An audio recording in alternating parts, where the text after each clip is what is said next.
사사기 4장 12절부터 16절까지의 말씀을 제가 봉독하겠습니다. 사사기 4장 12절에서 16절까지의 말씀입니다. 아비노함의 아들 바락이 다볼산에 오른 것을 사람들이 시스라에게 알림해 시스라가 모든 병거 곧 철병거 900대와 자기와 함께 있는 모든 백성을 하르셋 학고임으로에서부터 기손강으로 모은지라. 드보라가 바락에게 이르되 일어나라, 이는 여호와께서 시스라를 내 손에 넘겨주신 날이라. 여호와께서 너의 앞서 나가지 아니하시느냐 하는지라. 이에 바락이 10,000명을 거느리고 다볼산에서 내려가니 여호와께서 바락 앞에서 시스라와 그의 모든 병거와 그의 온 군대를 칼날로 혼란에 빠지게 하심에 시스라가 병거에서 내려 걸어서 도망한지라. 바락이 그의 병거들과 군대를 추격하여 하르셋 학고임에 이르니 시스라의 온 군대가 다 칼에 엎드려졌고 한 사람도 남은 자가 없었더라. 아멘. 드보라라는 사사로 유명한 이야기가 그 사사기 4장 전체에 걸쳐 이제 나와 있습니다. 우리가 그래서 오늘 4장 전체 내용을 함께 살펴볼 터인데 내용이 길어서 일부분만 지금 봉독했습니다. 4장에서 우리에게 알려주고 있는 사건이 무엇인지, 이스라엘 사람들이 이 일을 어떻게 경험했는지를 우리가 좀 찬찬히 이 시간 살펴보아야 하겠습니다. 지금 이 사건이 벌어지기까지 지난 20년은 심한 학대의 기간이었다 하고 여기 이야기하고 있습니다. 3절에 있듯이 20년 동안이나 이스라엘 자손은 떳떳하게 편하게 살지 못하고 아주 심한 학대를 당하였다고 이야기하고 있죠. 그 학대를 일으킨 장본인은 하솔의 왕이었습니다. 당시에 이제 가나안 땅에는 여러 민족들이 여기저기 살고 있었고 그 이스라엘 민족이 가나안 땅에 살던 사람들을 다 몰아내지 않았기 때문에 여기저기 이제 그들은 잔존하고 있었고, 또 시대가 흐르면서 처음에 그 이스라엘에게 밀려서 한쪽 구석에서 살던 사람들이 어느새 기세를 펴서 이제 이스라엘을 괴롭히기 시작한 상황이 되었죠. 이제 그런 여러 민족 중에 이제 하솔이라는 도시에 있던 왕, 이제 야빈은 사람 이름이 아니고 그 이집트의 바로처럼 왕의 명칭이라고 이제 알려져 있습니다. 그 야빈이라는 당시 가나안 민족에서 꽤나 호령을 했던 이제 이 도시국가에서 그 이스라엘을 괴롭히기 시작했죠. 그래서 예전에 여호수아 시대 때에도 이 야빈, 아마 이 왕의 조상이었을 텐데 여러 가나안 민족들을 규합을 해가지고 이제 이스라엘을 공격했던 전력이 있습니다. 이제 그때는 완전히 그 패배했는데 시간이 많이 흐르고 이들이 다시 기세를 갖추어 이제 이스라엘을 학대하기 시작했던 것이죠. 근데 혼자서만 학대한 것이 아니라 그 군대 장관을 하나 두었는데 그 사람 이름이 시스라입니다.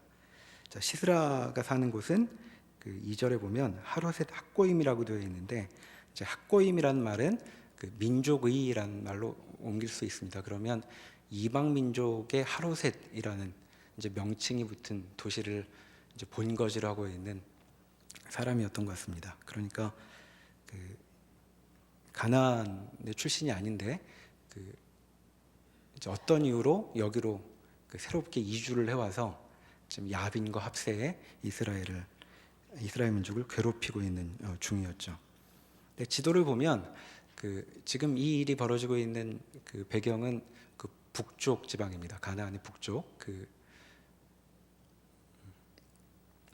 신약으로 치면 갈릴리 호수의 그 왼편에 있는 지역에 해당하는 내용인데, 그 하솔은 그 오른쪽, 그러니까 그 호수의 오른쪽에 위치해 있고, 여기 하루셋은 그 왼편에 그 위치해 있습니다. 바닷가에. 그러니까 양쪽에 포스트를 딱 갖추고 가운데 있는 이스라엘을 지금 괴롭히고 있던 중이었죠.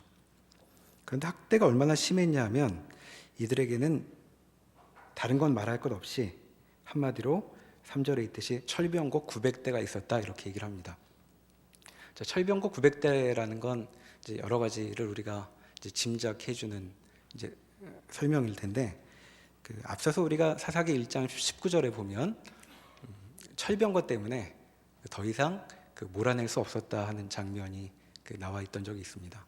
근데 이제 그런 철병거가 지금 이들의 주 무기였고 무려 900대나 갖고 있다고 하죠. 자, 이제 900대라는 수를 우리가 짐작을 해보려면 뒤에 다른 기사를 비교해 볼 수가 있는데, 솔로몬 시대 때 이스라엘이 최고 전성기 아니었습니까? 솔로몬 시대 때 이집트에서 열심히 말을 수입해 와가지고 그때 이제 기병을 제대로 갖추게 되는데, 그때 병거가 1,400대 있었다고 기록되어 있습니다. 그러니까 병거 1,400대에 병거를 돌보는 군인들 12,000명이 갖추어져서 이제 병거성이라는데 이제 주둔을 하고 있었다라고, 이후에 이제 이거보다 몇백 년 이후의 얘기인데, 그렇게 나온 걸 보면 철병거 900대라는 얘기는 이제 다 끝났다 하는 얘기로 우리가 읽을 수 있는 겁니다.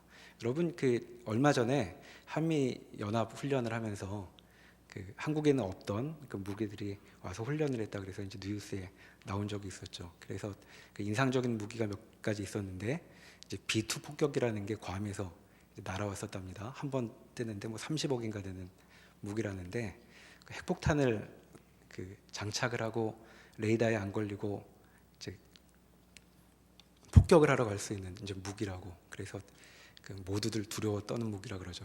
북한이 굉장히 경악했을 거라고. 무슨 일이 벌어지는지 모르는데 와서 핵폭탄이 떨어질 수 있는 그런 무기가 이제 들어와서 훈련을 하고 가서 이제 굉장히 심기가 편치 않았을 거라는 얘기를 읽은 기억이 납니다. 또 한 대가 더 왔는데 F-22라는 전투기가 왔다고 하죠. 너무 비싼 전투기여서 전투기 한 대 값이 금 4톤쯤 되는 가격이라 그러는데, 이제 너무 비싸니까 실제로 전투는 못 해보고 이제 시뮬레이션을 해봤더니 지금 미군이 주력으로 삼고 있는 전투기하고 싸워보면 144대 0이었다 그럽니다. 그러니까 한 대로 144대하고 싸워서 이기는 그런 전투기가 우리나라에 날아왔었다 그러죠. 근데 이제 한미 연합 훈련이니까 남한을 괴롭힐 건 아니라고 생각하니까 우리가 별 불편함이 없었던 모양이지만, 아마 미국하고 관계가 별로 좋지 않았던 나라들은 저런 전투기가 왜 여기로 왔다 갔다 하나, 이제 적에 뜨면 막을 게 없는데 이제 이런 느낌이었을 것 같은데, 마치 철병거 900대라는 얘기가 이제 그런 얘기로 읽으시면 여러분 비슷할 것 같습니다.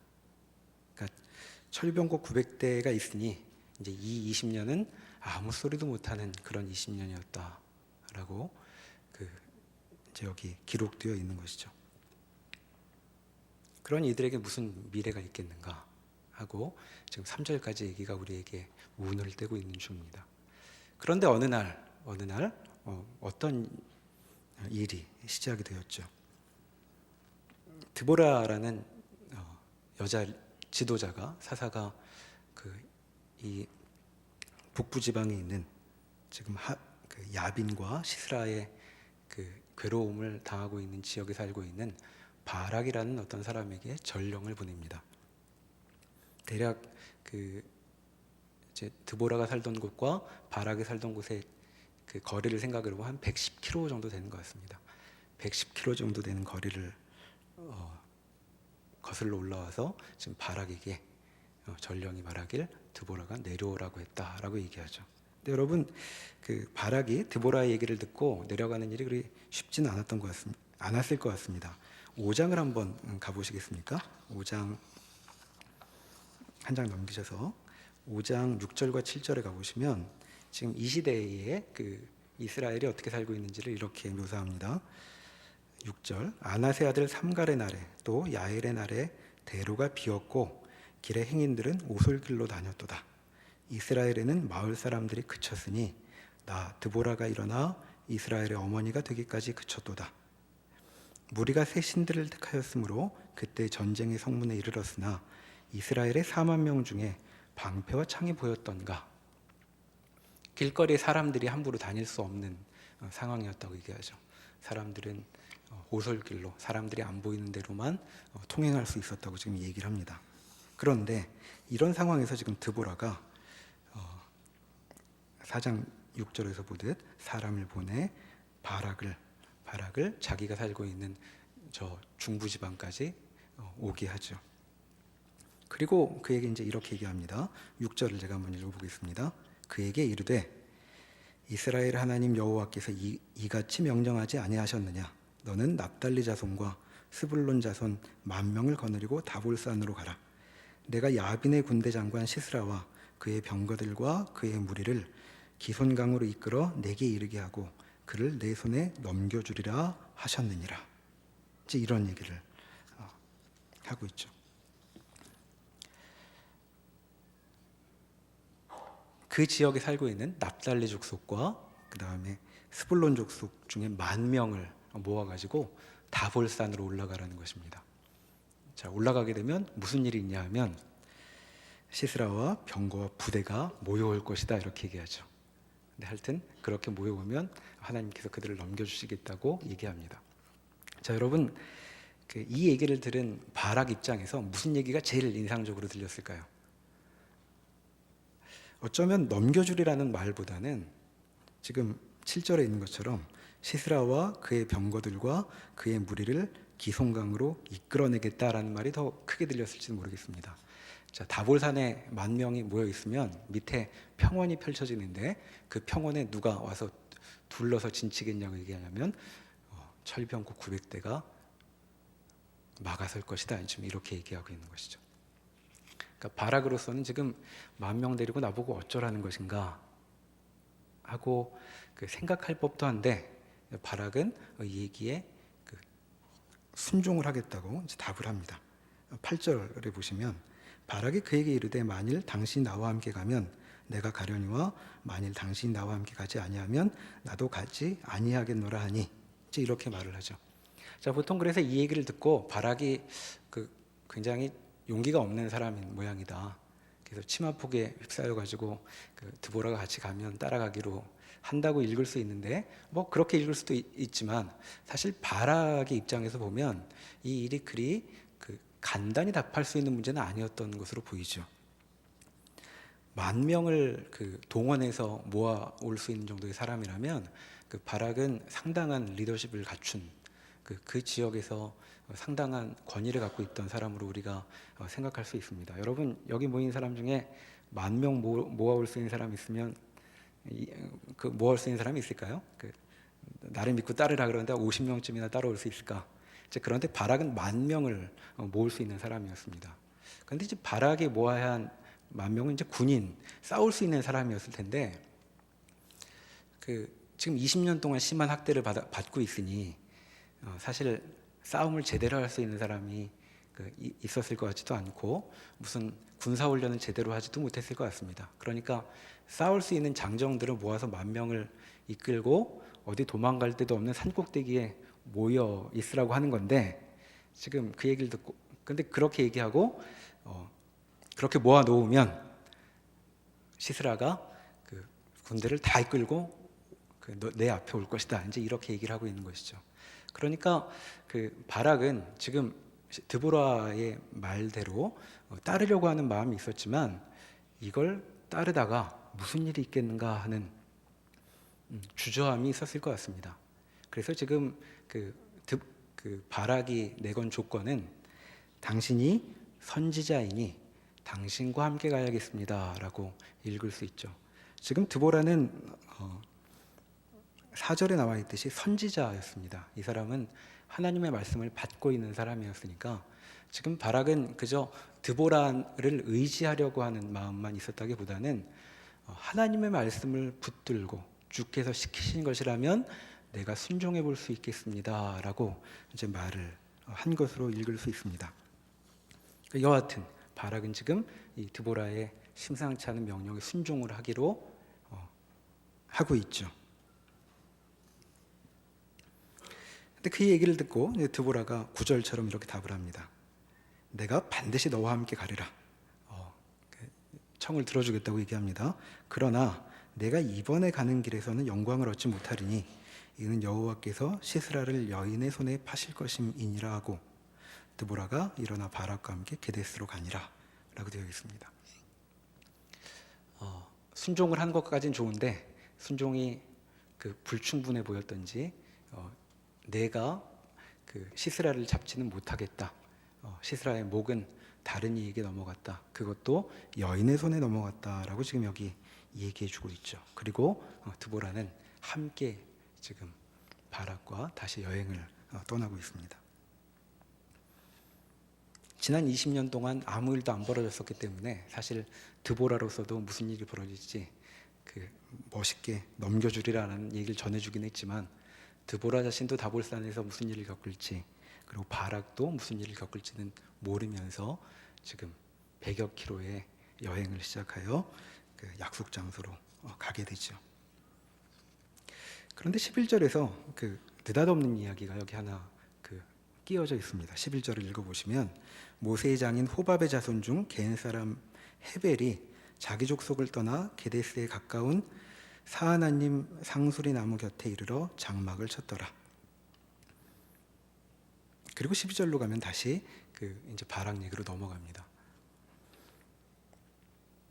모세의 장인의 집안 사람들이 이스라엘 사람들과 함께 살기로 해서 가나안 땅에 오게 되는데, 그 앞에 1장의 내용을 우리가 기억해 보면 그들이 이제 남쪽 유다 광야에서 이제 살았던 것 같습니다. 그런데 이들은 직업이 아마 대장장이였을 것으로 추측을 하는데, 이제 거기 살던 헤벨이라는 어떤 사람이 여기밖에 안 나와서 어떤 사람인지는 잘 알 수 없는데, 이 사람이 굳이 자기 족속을 떠나 지금 게데스 가까운, 지금 바락에 살고 있는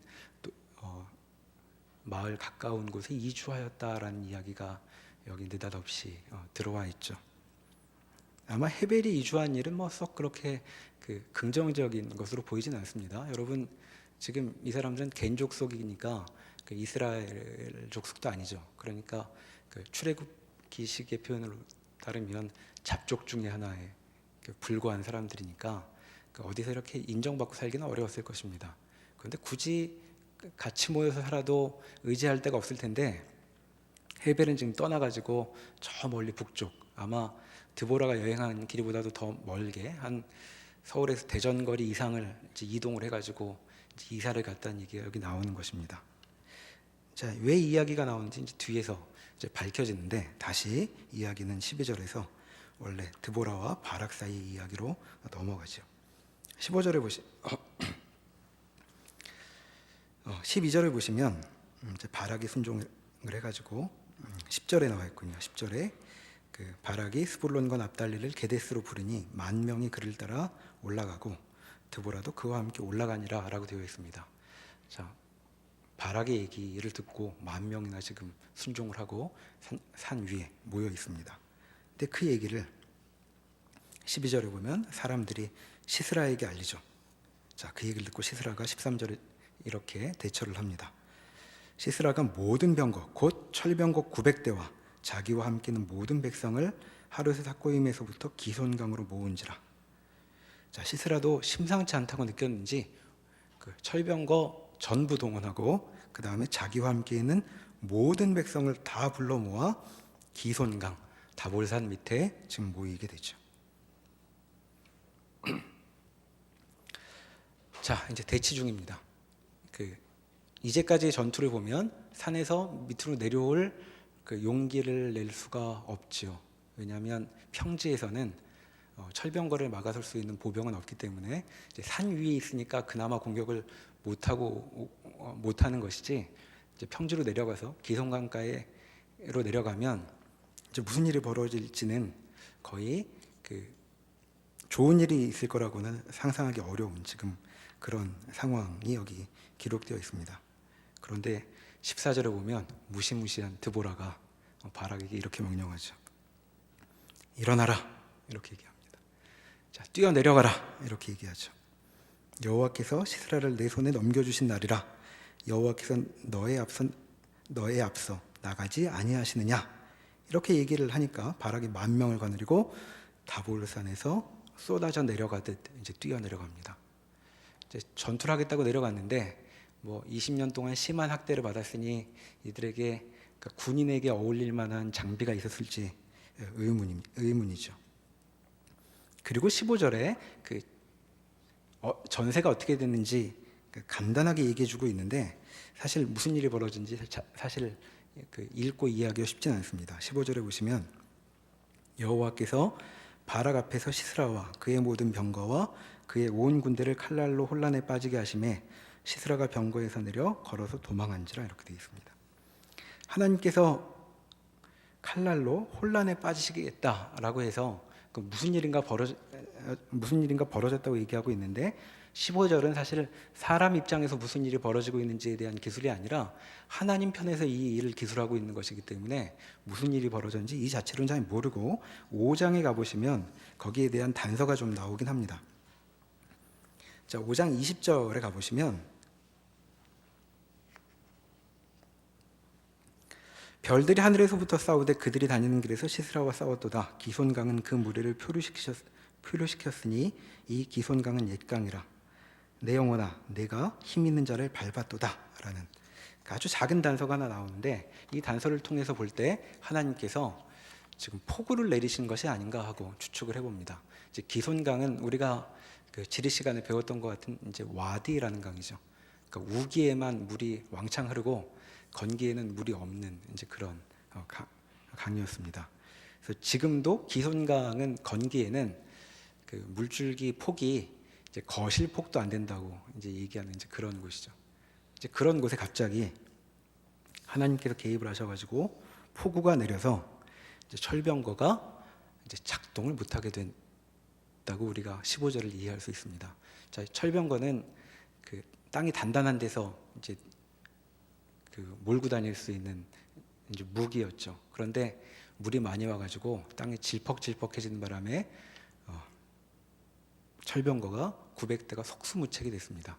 그냥 병거였어도 괜찮은데 철병거니까 빠졌겠죠. 그리고 그 철병거에 끼어있던 이 군사들은 그 군대 장관 밑에 있는 제대로 훈련받은 군인들일 테니까 무기들을 제대로 갖추고 있었을 것입니다. 방패와 칼도 아마 큼지막한 것들로 멋있는 것들을 갖고 있었겠죠. 그런데 그 군인들도 지금 발이 빠져가지고 그 싸우지를 못하게 되는 지경이 된 겁니다. 그러니까 평소 같으면 그 아무도 그 이들에게 칼 한 번 제대로 휘두를 수 없는 군대였는데 발이 빠지는 바람에 여러분 그 갯벌에 발 빠져 보신 적 있으십니까? 그 넘어져지지도 않잖아요. 그 발이 빠지면. 그러니까 지금 그 제대로 무장을 하고 있는 이 부대가 칼 하나 제대로 갖고 있지 않을 법한 10,000명한테 그 도망치지 못하고 전멸을 당하는 이제 그런 상황이 여기 지금 펼쳐지고 있습니다. 그래서 어느 정도로 그 이들이 싸움에 그 어려움을 겪었는지 시스라가 병거에 내려 걸어서 도망하였다고 되어 있죠. 자, 시스라는 아마 그 최고 사령관이었으니까 평소에 땅을 밟아본 일이 거의 없었을 것 같습니다. 그런데 지금 걸어서 도망갔다는 얘기는 병거를 탈 형편이 아니었다는 것이고 혼자 도망갔다는 얘기는 그 이 장군을 지금 옆에서 보필할 만한 군인조차도 남지 않은 상황을 여기 좀 그려주고 있는 것이죠. 16절에 보면 바락이 그의 병거들과 군대를 추격하여 하루셋 학고임에 이르니 시스라의 온 군대가 다 칼에 엎드려졌고 한 사람도 남은 자가 없었더라 라고 되어 있습니다. 자, 하루셋 학고임은 시스라의 본거지였죠. 그러니까 싸우기 어려우니까 지금 퇴각 명령을 받아서 퇴각을 하고 있는데 퇴각은 집으로 할 테니까 집까지 가서 집 앞에까지 가서 한 사람도 남기지 않고 다 쓸어버렸다라고 지금 전쟁의 결과가 있는 것입니다. 그런데 지금 시스라의 행방은 여기 없었던 것 같습니다. 그래서 그 17절부터는 시스라에게 벌어진 일이 여기 지금 기록되어 있죠. 시스라는 17절부터 제가 좀 읽어보면 걸어서 도망하였습니다. 그래서 어디로 갔냐면 겐 사람 헤벨의 아내 야엘의 장막에 이르렀죠. 자, 헤벨의 장막은 어느 쪽에 있느냐 하면 게데스라는 곳 근처에 있습니다. 게데스는 그 시스라의 본거지에서 정반대 방향입니다. 그쪽은 지중해 방향인데 이쪽은 지금 호수 쪽이거든요. 이제 그쪽으로 도망을 와 있으니까 시스라가 정말 그 도망가기 어려웠던 이제 사경을 뚫고 여기까지 온 모양입니다. 시스라의 생각으로는 마침 잘 됐다 이렇게 생각한 것 같습니다. 왜냐하면 그 17절에 있듯이 하솔왕 야빈과 겐 사람 헤벨의 집 사이에는 화평이 있음이라. 자, 여기에 오면 우리 편이 있겠구나. 도망치다 보니 집 반대편으로 집에도 못 가고 도망쳤는데 마침 우군을 만난 이제 그런 형편이라고 그 시스라는 생각을 했던 것 같습니다. 자, 거기서 이상스럽게도 그 헤벨의 장막으로 안 가고 야엘의 장막 쪽으로 가죠. 그 당시에는 남편과 아내의 장막이 따로 있었다고들 이제 생각을 하는데 무슨 이유에서였는지 이제 야엘 쪽에 장막으로 들어갑니다. 18절부터를 보면 거기서 이제 야엘을 만나죠. 야엘이 나가 시스라를 영접하여 그에게 말하되 나의 주여 들어오소서 내게로 들어오시고 두려워하지 마소서 하매 그가 그 장막에 들어가니 야엘이 이불로 그를 덮으니라. 시스라가 그에게 말하되 청하노니 내게 물을 조금 마시게 하라. 내가 목이 마르다 하매 우유 부대를 열어 그에게 마시게 하고 그를 덮으니 그가 또 이르되 장막문에서 섰다가 만일 사람이 와서 내게 묻기를 여기 어떤 사람이 있느냐 하거든 너는 없다 하라 하고 그가 깊이 잠드니 라고 되어 있습니다. 아마 굉장히 오랫동안 이제 피곤하게 도망을 쳤던 것 같죠. 목이 마르다고 얘기하고 또 뭘 좀 마시고 났더니 금방 잠이 들어버리고 맙니다. 나 여기 있는 것 아무에게도 알리지 마라 하고 경계를 서야 맞는데 확 잠이 든 걸로 봐서 지금 시스라에게 이 하루는 굉장히 정신없었던 하루 같습니다. 근데 야엘이 이렇게 행동하죠. 21절에 보시면 그가 깊이 잠드니 헤벨의 아내 야엘이 장막 말뚝을 가지고 손에 방망이를 들고 그에게로 가만히 가서 말뚝을 그의 관자놀이에 박음에 말뚝이 꿰뚫고 땅에 박히니 그가 기절하여 죽으니라. 또 무시무시한 여인이 한 명 나타났습니다. 여기 나와 있는 말뚝은 그 텐트 고정하는 말뚝으로 보이는데 이제 집처럼 쓰이는 텐트니까 말뚝이 컸겠죠. 그러니까 얼마나 컸는지 관자놀이를 통과해 가지고 땅에 박혔다고 얘기하는 일이 지금 여기 벌어졌습니다. 지나놓고 보니까 마침 잘 됐다 하고 시스라가 나를 숨겨줄 사람을 만났구나 하고 여겼는데 이건 시스라만 잘 됐다고 생각한 것이 아니고 하나님도 잘 됐다라고 생각하셨던 것 같습니다. 지금처럼 사진이 있는 데가 아니니까 시스라가 누군지 알 사람이 없었겠죠. 근처에 정말 가까운 사람 말고는. 근데 지금 야엘은 시스라를 알아보는 사람이었습니다. 그리고 그 야엘은 이상스럽게도 남편하고는 좀 다른 하나님 편이었던 것 같죠.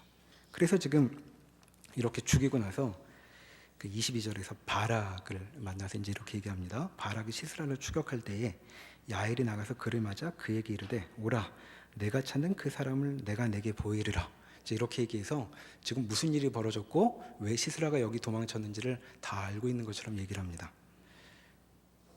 바락이 그에게 들어가 보니 시스라가 엎드려 죽었고 말뚝이 그의 관자놀이에 박혔더라. 이제 이렇게 해서 이날 벌어진 일이 이제 마무리가 됩니다.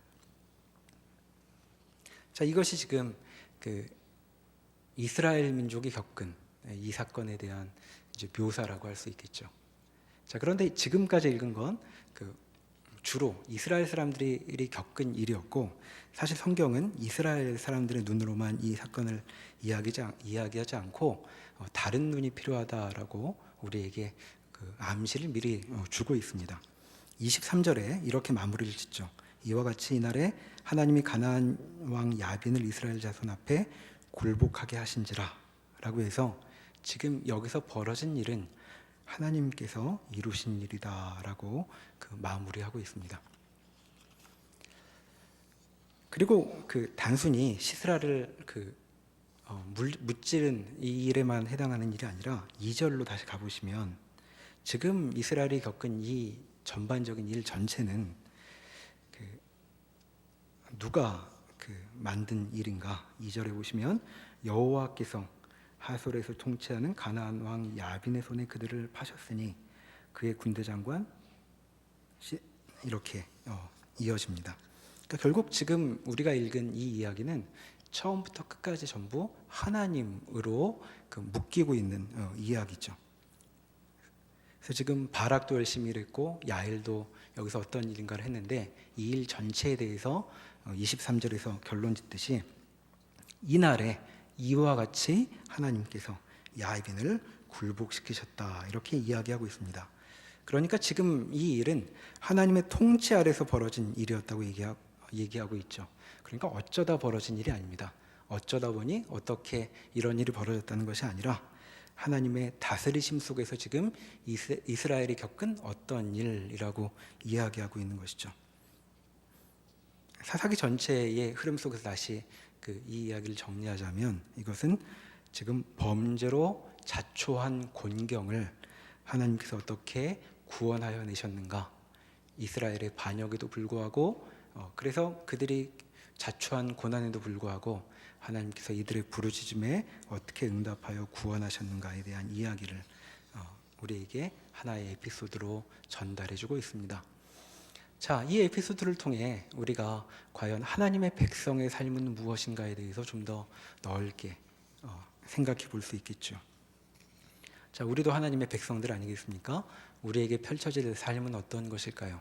오늘 사건, 오늘 지금 살펴본 사건들을 통해 우리는 몇 가지 점을 생각해 볼 수 있습니다. 자, 첫 번째는 일은 또 벌어져 있다는 것입니다.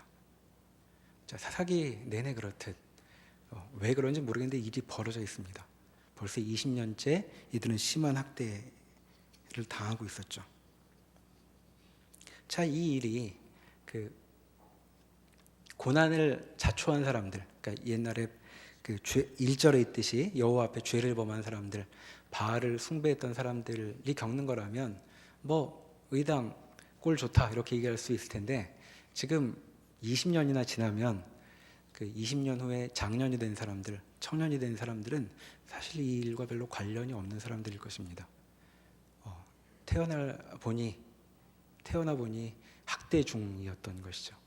그리고 그들이 10,000명이 모여서 전투하게 될 장정으로 또 이제 동원되기도 할 것입니다. 자, 이렇듯 우리가 신앙인으로 겪게 되는 많은 일들은 우리가 알아보면 벌써 어떤 일이 벌어져 있는 상태인 것이죠. 자, 우리는 그렇게 어떤 정황 속에 들어와 있습니다. 그거 별로 이상한 게 아닙니다. 자, 여러분, 우리 이런 거 잘 알지 않습니까? 태어나 보니 우리 부모님은 사이가 안 좋더라. 태어나 보니 우리 집은 태어나기 전에 잘 살았다는데 망해 있더라. 나도 알기 전에 뭔가를 깨우치고 나니 나는 머리가 되게 나쁘더라. 외모는 이 모양인가. 여기 청년일보 광고를 보니까 광고가 재밌던데, 중간고사에 유혹을 뿌리치고 와 있는 청년들 이쁘다고 참 잘했어요, 도장 찍어줄 것처럼 광고가 돼 있던데, 문득 정신 차려 보니까 중간 시험이 앞에 있죠. 내가 좀 미리미리 열심히 잘했으면 좋았을 걸. 또 내일이 시험이네. 나는 왜 인생을 이 모양으로 살까? 이제 이런 마음이 많이 드는데, 성경은 우리에게 그렇게 어떤 정황 속에 들어와 있는 것 별로 이상한 것 아니다라고 얘기합니다.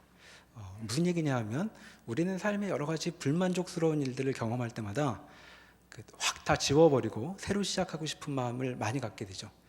리셋해버리면 좋겠다. 컴퓨터에서처럼 버그가 나면 확 꺼버려다 키면 깔끔해지는 것처럼, 우리의 인간관계도 그렇고 내 미래도 그렇고 내 현재 모습도 그렇고 내가 갖고 있는 이런 상황에 대해서 다 꺼버리고 새로 시작하면 얼마나 좋을까, 이제 이런 소망이 있는데, 성경은 하나님께서 그의 백성들을 리셋시키는 방식으로 어떤 일을 시작하시지 않는다 하고 여기 얘기하고 있는 중입니다. 드보라는 심한 학대 20년 후에 등장했던 사람이고, 바락도 그 세월을 살고 20년 만에 어떤 일을 경험하게 되는 그런 사람들이죠. 자, 왜 하나님께서 우리를 그렇게 새 출발하게 하지 않으시고 그 주어진 상황 속에서 이 모양 속에서 일을 시작하게 하시는지는 금방 답할 수 없는 문제입니다. 그러니까 왜 그런지는 신비의 영역으로 우리가 일단 젖혀둘 수 있고, 그런데 하나님께서 그렇게 특별한 구체적인 정황 속에서 우리에게 무엇을 보여주려고 하시는가는 좀 더 생각해 볼 수 있겠죠. 자, 하나님은 우리를 그렇게 지금의 현실 속에 불러 놓으셨습니다. 그리고 그 현실에 대해서 뭐라고 말씀하시냐 하면, 지금 4장에서 보았던 것처럼, 그런데 그 현실은 처음부터 끝까지 하나님으로만 설명될 수 있는 현실이다 이렇게 얘기합니다. 이스라엘은 하나님께 부르짖을 때만 하나님과 관계를 맺었던 것이 아니라 부르짖기 전에도 하나님의 통치 아래 들어와 있었던 존재였죠. 그러니까 마찬가지로 하나님의 백성들은 무슨 일을 하든지 어떤 상황이 있든지 그 현실을 하나님께로 갖고 와서 이해해야만 합니다. 하나님이 계제되어야만, 하나님이 개입되어야만 우리의 현실은 비로소 의미를 지니게 되는 것입니다. 자, 그런 면에서 이스라엘은 하나님께 범죄하는 큰 잘못을 저질렀지만 3절에 있듯이 이스라엘 자손이 여호와께 부르짖었다는 사실은 굉장히 고무적인 일로 우리가 이해할 수 있습니다. 자, 여러분, 우리가 사는 현실 속에 대체 어디에 부르짖고 계십니까? 여러 가지 문제가 느껴지실 때, 마음에 들지 않을 때 무엇에 내 인생을 거시고 있습니까? 내게 부족한 어떤 능력, 내가 갖추고 있지 못한 어떤 면허, 내가 갖추고 있지 못한 어떤 재산, 이런 것들로 그 인생의 해결책을 찾으려고 하신다면 우리는 이스라엘만도 못한 상황일 것입니다. 이스라엘이 여호와께 부르짖었듯 우리의 인생 역시도 하나님께 가져갈 때에만 비로소 내게 벌어지고 있는 일이 무슨 뜻인지를 제대로 그 의미를 확인하게 될 것이죠. 자, 그렇게 하나님께 부르짖으면 하나님 안에서 우리의 현실을 돌아보게 되면 하나님께서 그 현실에 개입하시는 모습을 보여주십니다. 오늘 보았던 것처럼 하나님께서는 지금 바락을 초대하셨죠. 바락과 바락 외 10,000명을 하나님의 놀라운 일 가운데로 초대하고 계십니다. 그리고 그들에게 몫을 주시죠. 자, 이들은 한 번도 싸워본 적이 없었고 왕년에 좋았던 것들을 얘기할 수 없는 사람들이었습니다. 그런데 갑작스럽게 다볼산에 모이라는 얘기를 듣고 순종을 하죠. 자, 순종을 하고 드보라의 무서운 명령에 따라 산을 뛰어내려갔습니다. 자, 무슨 일을 겪었습니까? 조상 대대로 한 번도 싸워서 이겨본 적이 없다고 얘기하는 철병거가 마치 아무것도 아닌 것처럼 이 군대를 무찌르는 일을 경험하게 됩니다. 자, 그렇게 하나님은 이들에게 승리의 경험을 허락하시지요. 자, 그런데 하나님의 승리는 이들이 순종한 목만으로 설명되는 것은 아니었습니다. 앞에서 우리가 보았듯이 바락이 드보라에게 당신이 같이 가지 않으면 난 못 쫓아갑니다 라고 얘기했더니 알겠다, 같이 가겠다 라고까지 말하게 하시는 분이셨습니다. 자, 그 얘기는 뭘까요?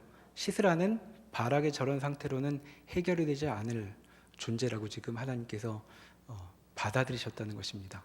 자, 그렇다면 시스라는 바락의 믿음의 부족함으로 인하여 생명을 연장할 수 있었는가? 그렇지 않고 하나님 이 전투에서 의도하신 바를 다 이루어내시고 있죠. 자, 그래서 야엘의 등장은 하나님께서 지금 이렇게 말씀하신 것이라고 우리가 이해할 수 있습니다. 자, 이제부터 놀라운 일이 내가 행할 일이 너에게 펼쳐질 것이다. 너의 몫을 다해라 하고 하나님께서 하나님 백성을 부르실 때에 그런데 너희가 하지 못하는 몫은 내가 다 알아서 다 채워갈 것이다 라고 얘기하시는 것입니다. 그러니까 지금 우리가 4장에서 읽고 있는 이 이야기는 바락은 바락의 몫을 다 했고 바락이 못한 나머지는 하나님께서 다 채워가시고 있다는 사실을 보여주는 이야기입니다. 야엘은 이 일을 위해 평생 준비해왔던 사람도 아닙니다. 야엘은 왜 거기 가서 살게 됐을까요? 헤벨이 이사가자 그래서 갔겠죠. 시스라를 자주 봤겠고 시스라하고 사이좋은 그 자기 남편의 행동을 별로 만족스럽게 여기지도 않았을 것 같습니다. 그런데 하나님의 뜻 안에서 야엘은 그 야빈의 세력을 완전히 무너뜨릴 그 활용점정의 한 획을 긋게 되는 일을 여기 맡고 있죠. 하나님께서는 그렇게 하나님의 일을 전부 채워내십니다.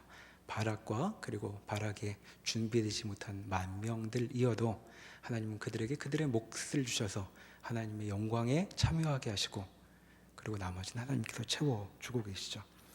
자, 여러분, 하나님께서도 우리를 삶의 순간마다 그렇게 불러 놓으시죠. 하나님께서 우리에게 이렇게 하라라고 명하시는 것들, 교회에서 배우시는 것들은 하나님께서 그 일이 아니면 우리를 이쁘게 여기시거나 미워하시겠다는 그런 뜻이 아니라 하나님께서 우리를 통하여 이루어 가실 놀라운 일로 우리를 초대하시는 것입니다. 자, 우리는 순종하려는 마음이 있지만 또 바락처럼 주저하기도 하죠. 과연 나 갖고 될까요? 하나님 능력을 조금만 더 주시면 제가 해볼 수 있을 텐데요.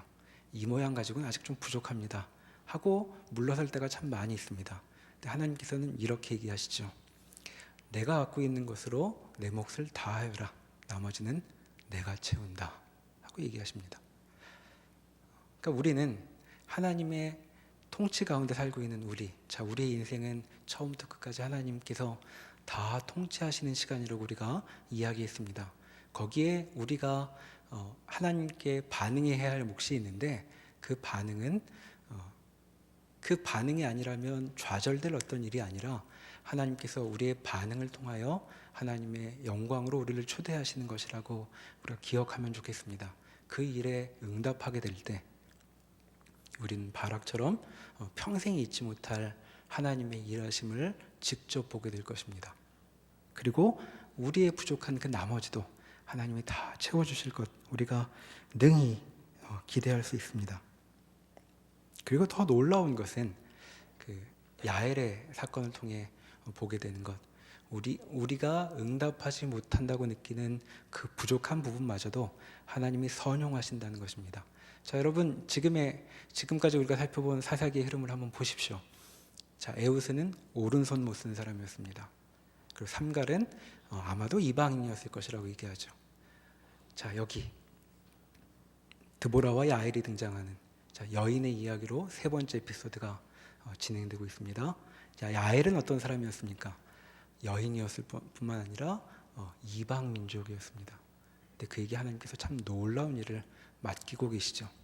자, 우리가 그 부족하다고 느끼는 아무 일도 생기지 않을 것 같이 느껴지는 우리의 많은 부분은 사실 그렇게 허투루 하나님께서 취급하실 대상이 아니라는 것도 우리가 여기서 기억하면 좋겠습니다. 우리에게는 중심부가 있고 주변부가 있죠. 그래서 내가 잘하는 것, 못하는 것을 구분하고 또 우리 공동체 안에서도 눈에 띄는 사람, 띄지 않는 사람 이렇게 쉽게 구분을 합니다. 그러나 하나님께는 변두리란 없습니다. 하나님께는 엑스트라란 없죠. 자, 11절은 그 얘기를 해줬던 것입니다. 헤벨의 이주 이야기는 마치 지나가는 행인 일과 같은 사건인데 하나님은 그 일로 이 승리의 쐐기를 받고 계시죠. 우리 인생에 우리가 잘하는 것으로 하나님께 순종하고 우리의 수준의 순종으로 첫 발을 내딛고 말겠지만 하나님은 우리의 연약한 부분, 주변부와 같은 부분, 변두리와 같은 모습을 가지고도 우리에게 능히 일하시고 하나님의 놀라운 일에 마무리를 하시겠다라고 이야기하고 있습니다. 그러니까 우리가 이 에피소드를 보면서 우리 공동체를 볼 때 어디서 하나님께서 일하시는가를 한번 눈여겨보시면 좋겠습니다. 아마도 사사기의 흐름에 따르면 분명히 눈앞에 띄는 찬양 인도자는 아니고 다른 사람들 속에서 하나님께서 결정적인 어떤 일을 우리에게 주시는지도 모르겠습니다. 그리고 우리 개인으로 볼 때도 우리 인생에 내게 참 멋있고 멋져 보이는 그러한 일들 말고 내가 가슴 아파하고 힘들어하고 안타까워하는 그 몇 가지 점들이 오히려 하나님께서 우리 인생에 정말로 중요한 일을 하는 장소가 될 것, 그 지점이 된다는 사실을 기억하며 하나님의 일하심 속에 우리의 인생을 다시금 돌아보는 우리 모두가 되면 좋겠습니다. 기도하시겠습니다. 하나님, 이스라엘은 죄를 지었고 또 신음하였고 하나님께 부르짖었습니다. 그런데 하나님께서는 예기치 않은 방식으로 또 이들을 구원해 주고 계십니다. 우리도 마찬가지로 어떤 상황 속에서 하나님 앞에 신음하고 있는지도 모르겠습니다. 주여, 우리가 어떤 상황에 있든 그것은 실패가 아니라 하나님께서 능히 일하시는 출발점이 된다는 사실 이 시간 다시 기억하고 우리가 처한 정황 속에서 주님을 기억하며 하나님 안에서 우리 인생을 돌아볼 수 있도록 도와주십시오. 그리하여 하나님의 통치 아래 우리의 몫을 내어드리고 또 하나님께서 우리의 부족한 부분까지도 다 사용하셔서 하나님의 놀라운 일들을 행하시는 것들을 경험하는 그런 복된 인생 되게 붙들어 주십시오. 예수님의 이름으로 기도합니다. 아멘.